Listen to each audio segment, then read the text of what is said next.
Hello students, welcome to KRS. Let's move to another sum for chapter 2 accounts of not-for-profit concern class 12. See this sum you will get on page number 123, question number 14. Unsolved sum from exercise question number 14, page number 123. Charitable hospital. Here receipts and payment account is given for charitable hospital, and you have to prepare income and expenditure account and balance sheet. So let's mark with adjustment first. See, it's easy for me to carry this page, so I'm taking printouts. It's hard to handle textbook all the time while taking video. See here, following information has been provided by Vivekanand Charitable Hospital, Latur. You are required to prepare income and expenditure account for the year ended 31st March 2019 and balance sheet as on that date. See, balance sheet here also opening balance sheet is provided, remember. See, opening balance sheet, whenever opening balance sheet is given, you have to check at the time of making closing balance sheet that all the items appearing in the opening balance sheet are covered in closing balance sheet or not, unless and until specific adjustment is there. And this receipts and payment account is given. Now mark with adjustment. First adjustment on stock of drugs. So here also mark in opening balance sheet to stock of drug with adjustment number 1. Okay. And then also mark in a purchase of drugs adjustment number 1. I will also mark along with you. Second one, depreciation on building and ambulance. So see here in opening balance sheet, building and ambulance is given. So mark with adjustment number 2. Third, life membership fees are to be capitalized. So mark over here life membership fees adjustment number 3. Now let's begin with some. See, draw in the books of Vivekanand Charitable Hospital income and expenditure account for the year ended 31st March 2019. And this is balance sheet as on 31st March 2019. So our accounting year is 1st April 2018 to 31st March 2019. Okay. See now here in opening balance sheet liability side what is given? Capital fund. This is also common item. Opening capital fund है तो वो हमें कहाँ लिखना है? Closing balance sheet में liability side. So write down liability side capital fund. बहुत से सम में आपको ये एडजस्टमेंट में दिया हुआ रहता था, पर अगर ऐसी ओपनिंग बैलेंस शीट दी है तो आपको उसमें से ढूंढ के लिखना है. कैपिटल फंड लाइबिलिटी साइड कितना दिया है? 11 लाख. लिख लो यहाँ पे, इनर कॉलम में ही लिखना है.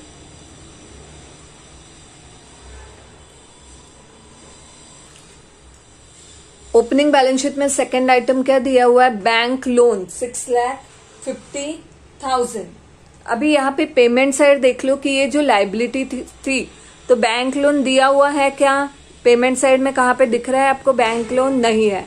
एडजस्टमेंट में भी नहीं है, हमने देख लिया था एडजस्टमेंट. तो ये बैंक लोन जो as it is last year liability थी तो वो एज इट इज इस साल की लाइबिलिटी में आएगी. कुछ लाइन्स छोड़ दो और बाद में लिखो बैंक लोन. Bank loan 6,50,000. सी स्टूडेंट, यहाँ पे मैं आपको कुछ अलग तरीका दिखा रही हूँ. अलग तरीका आई मीन दिस, हर बार कैसे करते हैं हम? रिसिप्ट एंड पेमेंट अकाउंट पहले करते हैं, तो ऐसे भी कर सकते हैं. अगर ओपनिंग बैलेंस शीट दी है तो एक एक आइटम देखते जाओ, लाइबिलिटी साइड और असेट साइड. अगर उसके ऊपर कुछ एडजस्टमेंट है तो वो कर लो. बैंक लोन हो गया, देखो उसके ऊपर कुछ भी एडजस्टमेंट नहीं था और लाइबिलिटी साइड है, पेमेंट में दिया हुआ भी नहीं है. अगर सपोज पेमेंट साइड ऐसा रहता था बाय बैंक लोन 6,50,000, यानी ये पूरा का पूरा 6,50,000 दे दिया है, तो फिर इस साल के क्लोजिंग बैलेंस शीट में बैंक लोन नहीं आता था. ऐसे भी हो सकता है बैंक लोन 6,50,000 दिया है और यहाँ पे पेमेंट साइड दिया है बैंक लोन 6 लाख. तो आप क्या करते थे? यहाँ पे इनर कॉलम में लिखते थे 6,50,000 माइनस 6 लाख. आउटर कॉलम कितना आता था? सिर्फ 50,000. पर यहाँ पे कुछ नहीं दिया है तो पूरा का पूरा लाइबिलिटी में आएगा. Next outstanding bill for drugs 50,000. Last year कितना आउटस्टैंडिंग था ड्रग्स का बिल? 50,000. अभी पेमेंट साइड देखो. ओके, ये देखो फर्स्ट आइटम ही है, ड्रग्स परचेज किए हैं 2 लाख के. उसमें ब्रैकेट में क्या दिया है? Includes ₹40,000 for 2017-18. 17-18 यानी लास्ट ईयर का. करंट ईयर क्या है? 2018-19. तो ये जो 2 लाख के ड्रग्स परचेज किए हैं उसका जो अमाउंट पेड किया है ड्रग्स के लिए, तो उसमें 40,000 40,000 ये कौन से? लास्ट ईयर के हैं. अभी लास्ट ईयर आउटस्टैंडिंग कितना था बिल? 50,000. तो उसमें से इस साल कितना दे दिया है? 40,000. 2017-18 का कितना दिया? 40,000. So still there is some outstanding bill for last year. So write down here liability side, outstanding bill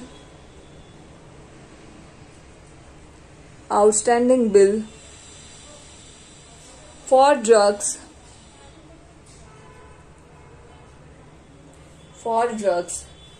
bracket में लिख लो 50,000 जो ये ओपनिंग बैलेंस शीट में था, माइनस 40,000 यानी ये जो पेमेंट साइड है आपको ब्रैकेट में दिया है, यानी ये इसमें से ये जो 50,000 है उसमें से और अभी तक कितना आउटस्टैंडिंग है?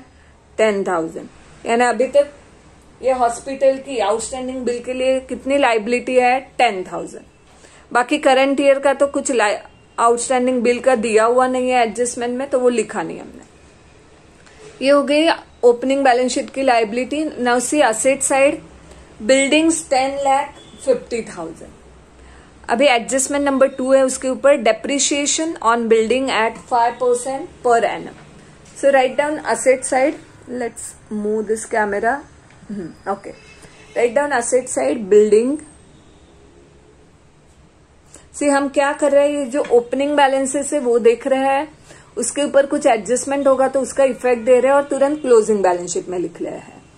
तो बिल्डिंग कितना दिया हुआ है? 10,50,000. And depreciation on building is at 5% per annum. So less depreciation, right in the bracket 5%, 10,50,000 into 5%. It comes 52,500.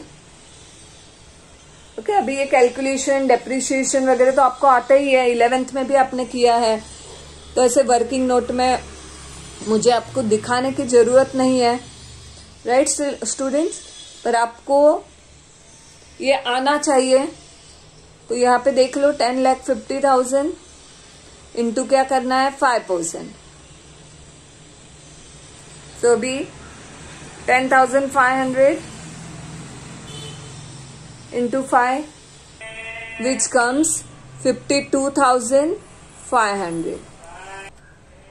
So ये बिल्डिंग में से आपको डेप्रिसिएशन करना है, minus 10,50,000 minus 52,500, outer column 9,97,500.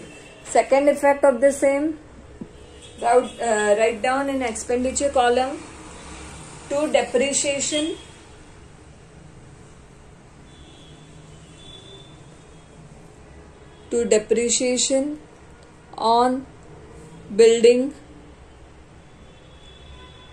on building directly outer column, write down 52,500.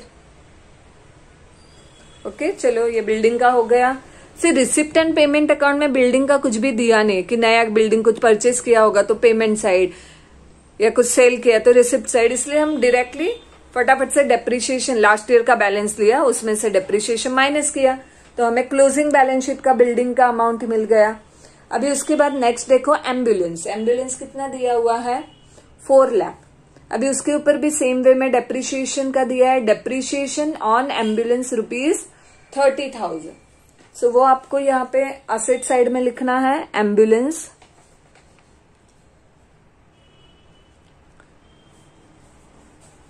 4 lakh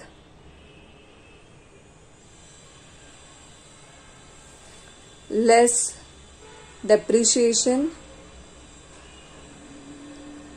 which is given in adjustment number 2, 30,000. आप लोग text book में आपके सामने सम है वो सामने रखो और बाद में सॉल्व करो. So answer 3,70,000. अभी सेकेंड इफेक्ट, ये डेप्रिशिएशन का एक्सपेंडिचर साइड लिखो. टू डेप्रिशिएशन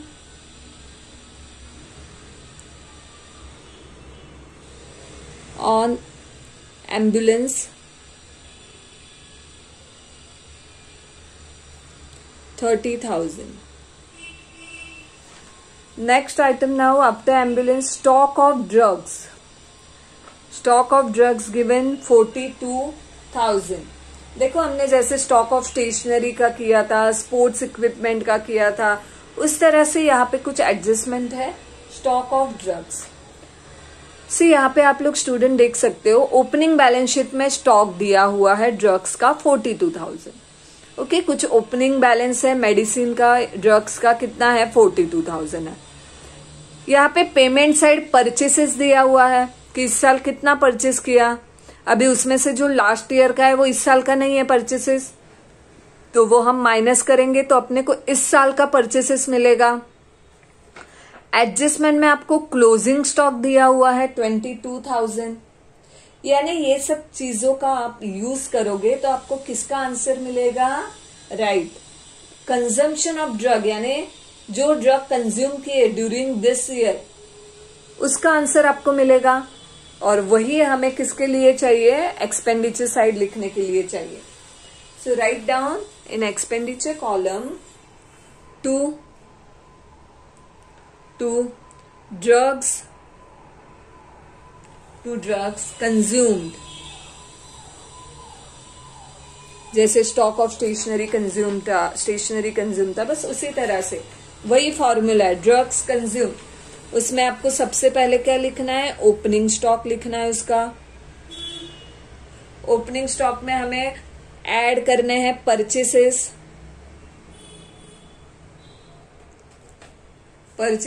आप ऐड करोगे, उसमें से आपको माइनस करना है क्लोजिंग स्टॉक. तो आपको मिल जाएगा कि इस साल कितना ड्रग यूज किया है और इसी साल का हमें लिखना है एक्सपेंडिचर में. अभी देखो उसके लिए क्या करना है? ड्रग्स का स्टॉक, ओपनिंग स्टॉक कितना है? 42,000. वो लिख लो यहाँ पे, ओपनिंग स्टॉक 42,000 प्लस नया ड्रग्स परचेज किया है कितना? 2 लाख का. अभी वो 2 लाख में भी ब्रैकेट में क्या दिया है? Include rupees 40,000 for 2017-18. तो वो 2 लाख में से ये 40,000 अगर हम हटा देते हैं तो जो आंसर आएगा वो इस साल का परचेसेस रहेगा. राइट. तो ये जो परचेसेस है उसके ब्रैकेट में क्या लिखना है आपको? 2 lakh minus 40,000. So what is the amount of the purchases of drugs of this year? 1,60,000. समझ में आ रहा है students? So 42,000 plus 1,60,000, 2,02,000. This is the total amount of the drugs. Now from this if we deduct closing stock, 31st मार्च को 2019 को जो stock है drugs का, यानी वो क्या है? क्लोजिंग स्टॉक है. How much it is? 22,000. So less closing stock. So 2,02,000 minus 22,000, so it comes 1,80,000. Am I correct? So we get the amount of the drugs consumed during the year. Now don't forget to write closing stock of drugs on the asset side. This stock of the drugs. See, on 31st March 2019, stock of drugs was valued at rupees 22,000. So don't forget to write on asset side. Write down asset side. What you will write? Closing stock of drugs. Closing stock of drugs. How much it is? 22,000. See, just like in opening balance sheet, there is a stock of drugs 42,000. Like the same, in adjustment, they have provided with the information that on 31st March 2019, stock of drugs was valued at rupees 22,000, which we wrote in closing balance sheet, just like there was information in opening balance sheet. So all over for stock of drugs. Now see next item, hospital equipments, 3,04,000. See, this is the account for a hospital. So all the items are related to hospital, like drugs, equipment, ambulance. So what is given? Hospital equipments. All equipments of hospitals are worth rupees 3,04,000. Anything given relating to this here in adjustment? No. So write down as it is, hospital equipment amount in asset column. Write down hospital equipments 3,04,000. After that, next, cash in hand. This cash in hand, remember, ऐसा habit मत लगाओ अरे यहाँ पे जो opening balance sheet में asset दिए है वो वैसे के वैसे क्लोजिंग में लिख लेना है. तो जल्दी जल्दी में क्या हो सकता है, आप लोग ये कैश भी लिख सकते हो. तो हमें वो कैश लिखनी है क्या क्लोजिंग बैलेंस शीट में? नहीं, ये जो है कैश वो तो रिसिप्ट एंड पेमेंट अकाउंट में ओपनिंग बैलेंस रहता है. हमें क्लोजिंग बैलेंस शीट में जो असेट में आता है वो क्या रहता है? रिसिप्ट एंड पेमेंट अकाउंट का क्लोजिंग बैलेंस कैश का. तो यहाँ पे जो दिया हुआ है, by balance carried down 2,500. Write down cash in hand. See this amount 2,400. तो जो रिसिप्ट एंड पेमेंट अकाउंट में क्लोजिंग बैलेंस दिया हुआ है, बाय बैलेंस कैरिड डाउन 2,400. अच्छे से आप सुनो, मैं हर पॉइंट आपको क्लियर कर रही हूँ, हर पॉइंट आपको बता रही हूँ. तो साथ साथ में आप लोग भी सॉल्व करो ये सम. ओके, तो कैश इन हैंड हो गया 2,400. तो हमने ये पूरा ओपनिंग बैलेंस शीट का कर लिया. अभी रिसिप्ट एंड पेमेंट अकाउंट देखो.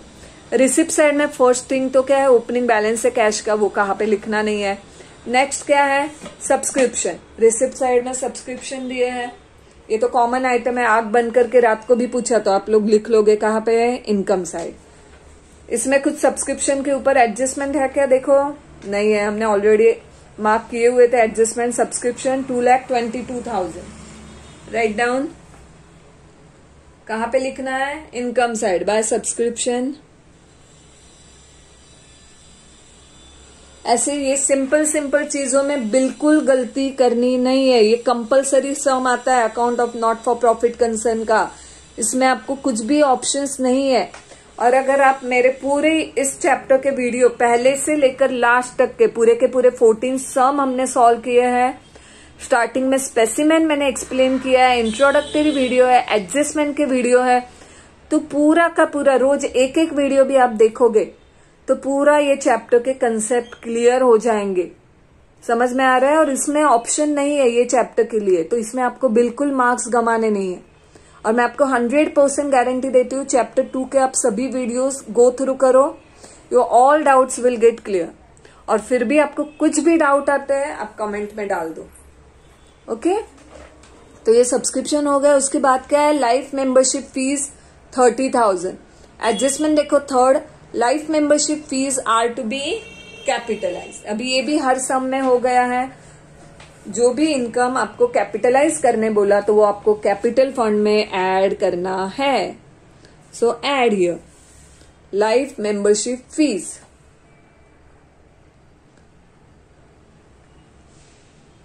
लाइफ मेंबरशिप फीस कुछ भी दिया नहीं है. 50% कैपिटलाइज करना है या 30%, कुछ भी नहीं है. तो पूरा का पूरा कैपिटलाइज करना है, पूरा का पूरा इसमें ऐड कर दो 30,000.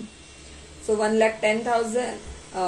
11 lakh plus 30,000. So it comes 11,30,000.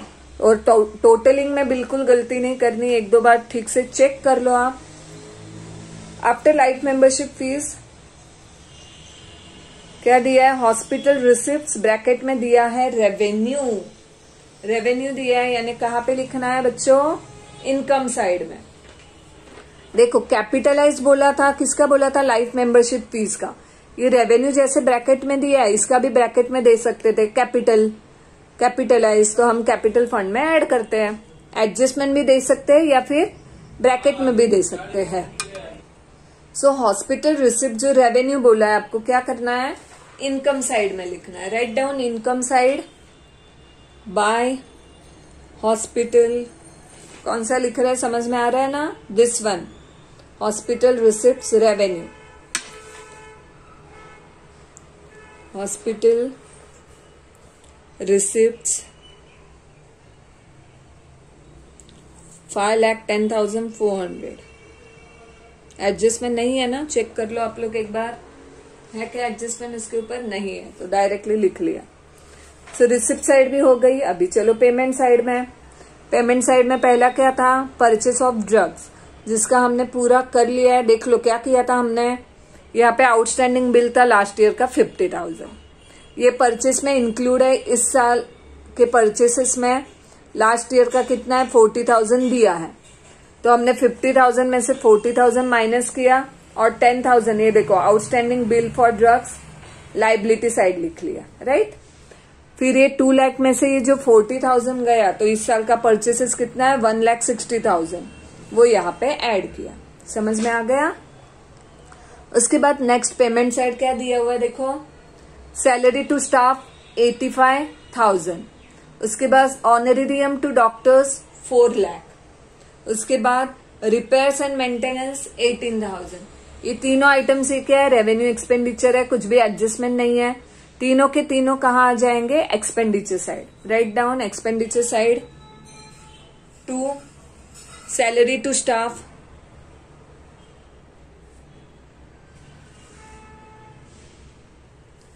85,000, then to honorarium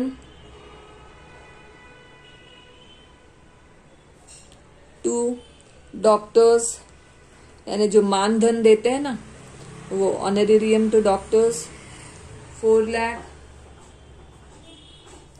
उसके बाद रिपेयर्स एंड मेंटेनेंस, कुछ भी एडजस्टमेंट नहीं है तो फटाफट से आउटर कॉलम में लिख लेना है,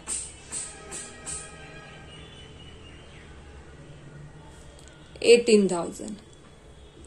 क्या लिखा हमने, ये जो पेमेंट साइड दिया हुआ है, सैलरी ऑनरेरियम और रिपेयर्स, पेमेंट साइड है तो वो यहाँ पे एक्सपेंडिचर कहाँ पे आएगा, देख लो एक्सपेंडिचर साइड लिख लिया।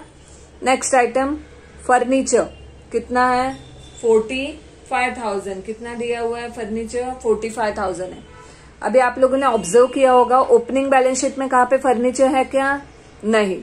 अगर वहां पे फर्नीचर रहता था, फॉर एग्जाम्पल फर्नीचर यहाँ पे 1 लाख, तो हम क्या करते थे, यहाँ पे असेट साइड में फर्नीचर लिखते थे वो 1 लाख, और उसमें ये फर्नीचर नया परचेस किया है वो 45,000 ऐड करते थे।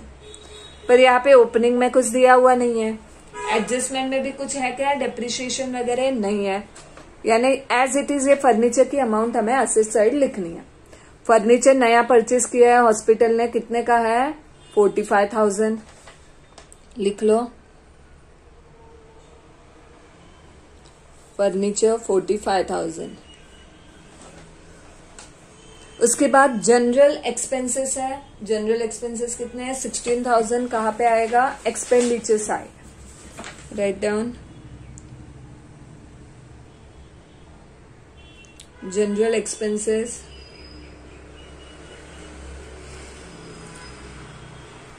16,000। ओके, क्लोजिंग बैलेंस तो हमने लिख लिया है।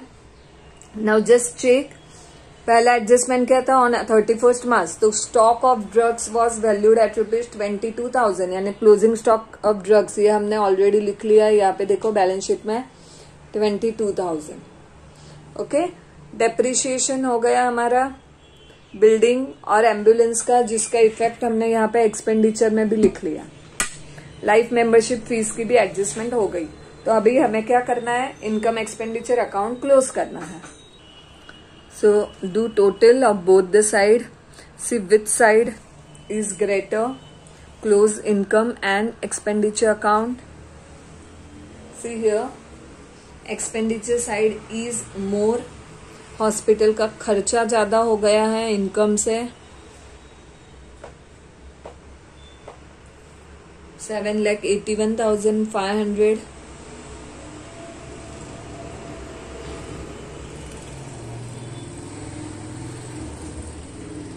So here you can see expenditure की टोटल कितनी आ रही है 7,81,500। इनकम साइड टोटल आ रही है 7,32,500। सो बैलेंस जो है 49,100। यहाँ पे आप देख सकते हो वर्किंग नोट में बनाया मैंने। तो डेफिसिट कितना आ रहा है 49,500, sorry 49,100। So write down income side by deficit.